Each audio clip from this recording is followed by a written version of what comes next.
pitched a book for the Mexican pressure cooker like 5 years ago, and I wanted to call it Speedy Gonzales, and nobody got it. No. And then the Instant Pot arrives and was like, "We want you to do this book on the Instant Pot." Of course you do now. Yeah.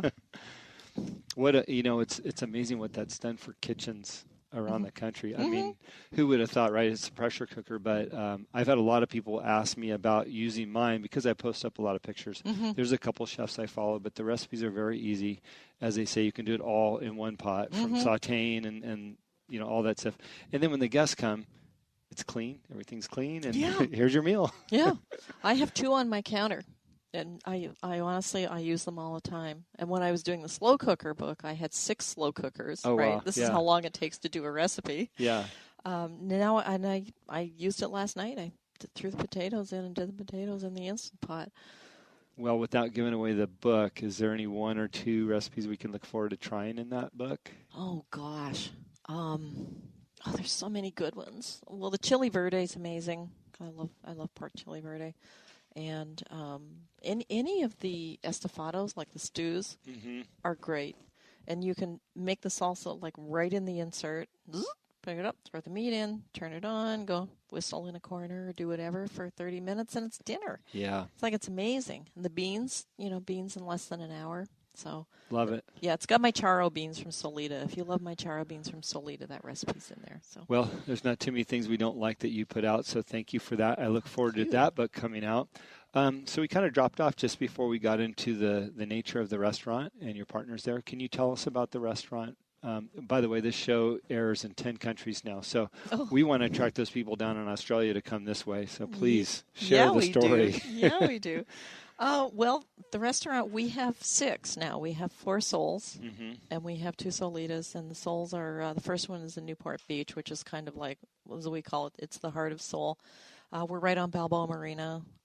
It's kind of a funky old building. It used to be an old steakhouse. Yeah. It was Charlie Brown's or something. Yes, it was. Yeah. I remember that. We were finding old tickets stuck in the walls when we took the walls down. And it's just a really casual, comfortable place to hang out. I mean, it's I don't know.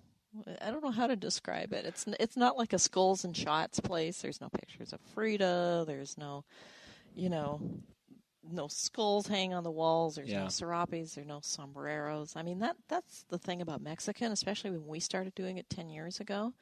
There was a much different expectation of Mexican food and what you were going to get in the delivery. And our approach was so urban.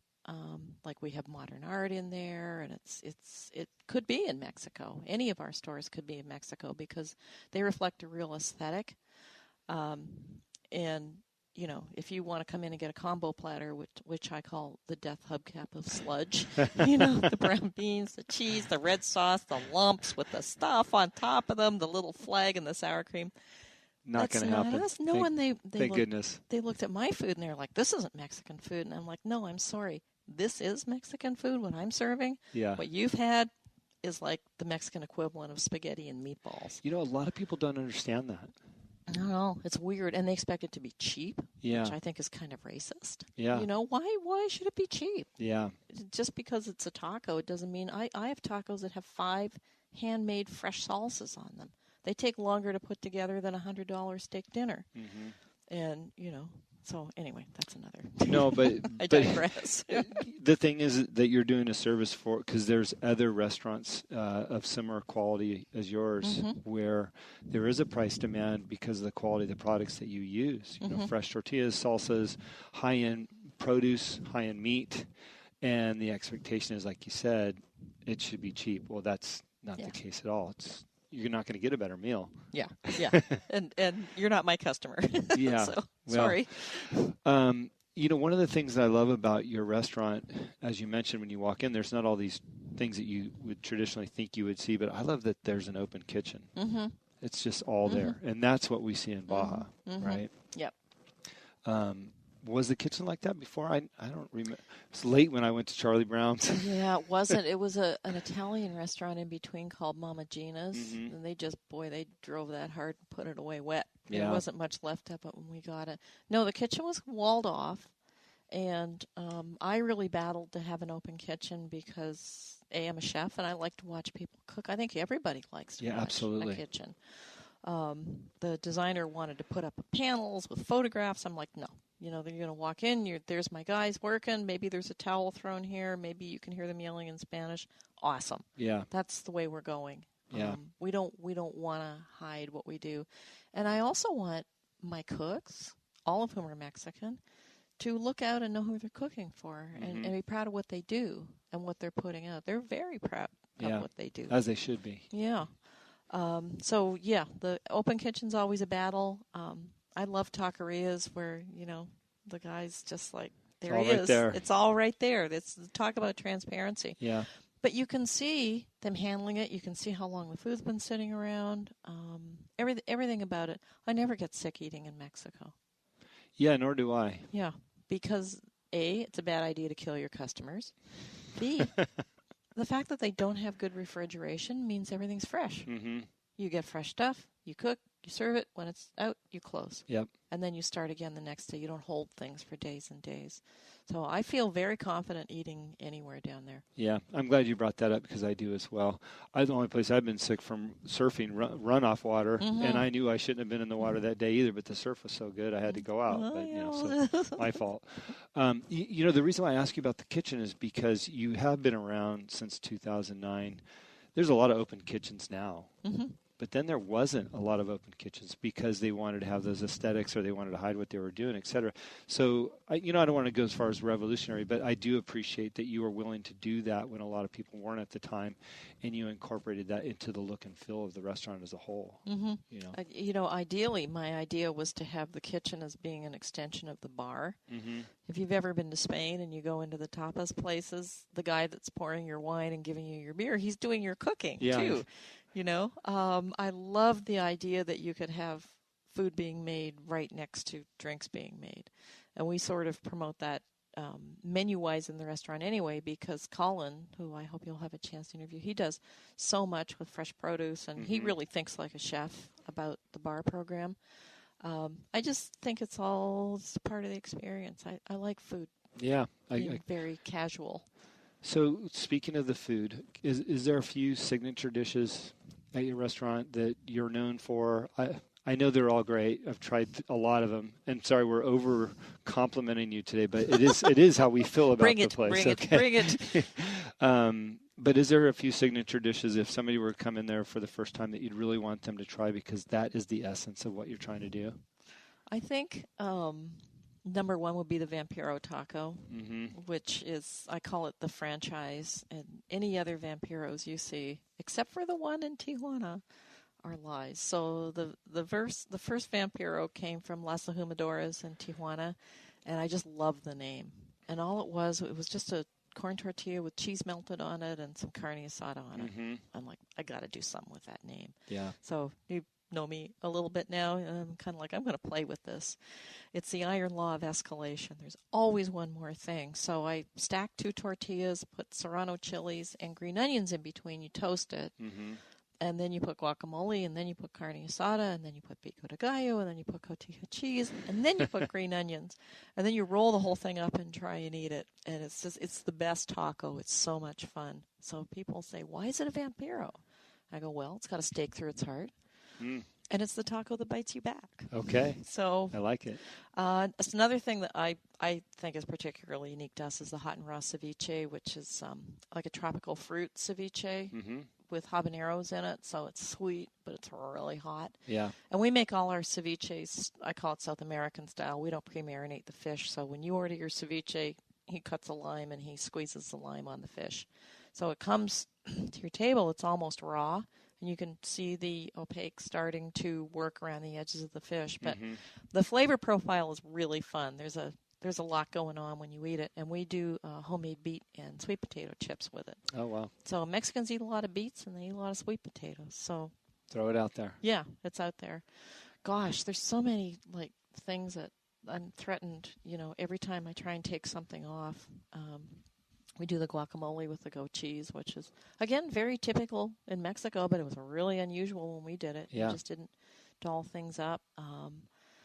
Oh, man, my own menu. I can't even remember. I know I put you on the spot with it because, there is so many great things. And it's funny, while you think about I need one more item from you. But when I did the In-N-Out show last week, I got a number of texts. Everybody's going, oh, I had to go to In-N-Out today. I guarantee you tomorrow everybody's going to be at your restaurant. I want a Vampiro.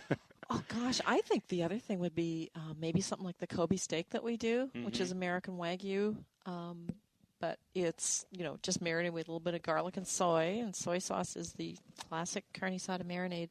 But we put cilantro sauce on it. We do it with grilled onions on the side, sliced avocado. So it's almost like an elevated carne asada taco when it comes out, but it's got this gorgeous American Wagyu beef in it. So I love it. That's pretty distinctive, too. Yeah, I want one of those right now, actually. Now, you guys do something unique. I love chips and salsa, and your guys' chips are some of the best. You put some kind of seasoning on there. I think you mentioned it once. But you also bring out a little platter or tray that has different salsas and some salt and lime and all that stuff. I just love that you do that. Any reason why? Or just part of how you do things? It's like in Mexico, nobody's going to finish your food for you. You're going to make it the way you like it. Yes. El gusto. That is a big deal. Maybe your mother can finish your food, but nobody else, no chef is going to put out a meal and go, it's perfect the way it is. So the hot sauce and the salt or the lime are for people I like salt, so I'm going to add salt. Add their own heat, add their own salt, add their own lime, and it's a little bit more interactive that way when it comes to the table. And it's a very Mexican way of eating. And it's also, I think it's kind of a lesson to people about balance in food.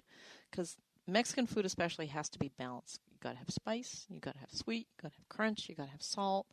You have to have all those things. And it's kind of fun when you start playing with it. Like if you take one of those tostadas, they're big round white corn tostadas, real, made from dry corn. And sprinkled with 2 kinds of chilies. Like, it has to be 2 kinds of chilies, and you can't mix them, guys, because I can tell when I see the colors if you're pre-mixing them. And pepitas and salt, you break that, you put hot sauce on it and a squeeze of lime. It's delicious. Heaven. And then you hit the salsas, and the salsas are like multiple layers, too. Yeah. I say it looks simple. Nothing I ever do is simple. No, and that's why I asked you about it. I knew there was a story behind it because I love the presentation on the table and watching people interact, as you said, across the room with what you've brought out. And I think a lot of people discover salsas and the addition of that lime and salt in a new way because being here in Newport Beach area, not everybody's had Mexican food or Baja food the way we have. And I think you're doing a great job exposing some of that. Well, there's also the wonderful thing, and I guess this is really the base of the story, is when you get one of our tostadas, it's not like a chip that you pick up and you eat. Yes. You have to break it. Yeah. You have to, break bread, but you're breaking a tortilla. So it's kind of like your entry into the world of Sol, which is a little different than you might have been expecting. I like it. You mentioned you have several locations now. What are the plans for the future with your group and where you guys are heading? No, we want to grow a little bit more.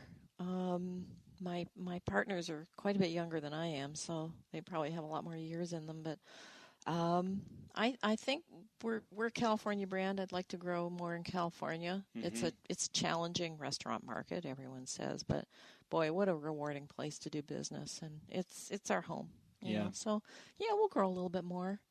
Maybe not too much. We like to keep our hands on. I don't disagree that it's a challenging market to do business in if you're not doing a great job. When you're doing a job that you're doing over there, you open the doors and people come in. And there's other places like that, and they've seen the same success. And I just think it's a kudo to doing a good job and a job well done with your recipes and your staff and everything else. I know I've always had a great experience. Just a random question. Anything that you're obsessing about right now outside of your world, or from big or small, from the pen you write with to the car you drive or places you want to go? I'm wrapping up writing my first fiction. Oh, okay. Yeah, I wrote my first novel, and been working on that for 2 years, and have stubs of 3 others. And so, I'm kind of obsessing about writing right now and travel. Yeah. I really, really, really want to hit the road and do some traveling. So hopefully I'm going to be in Mexico City for 5 days, but I'd like to go spend a month in Barcelona, south of France. Yeah, I'm obsessed with Barcelona. Nothing wrong with that. So this is my new obsession. Okay. Okay, here it comes. It's a restaurant obsession.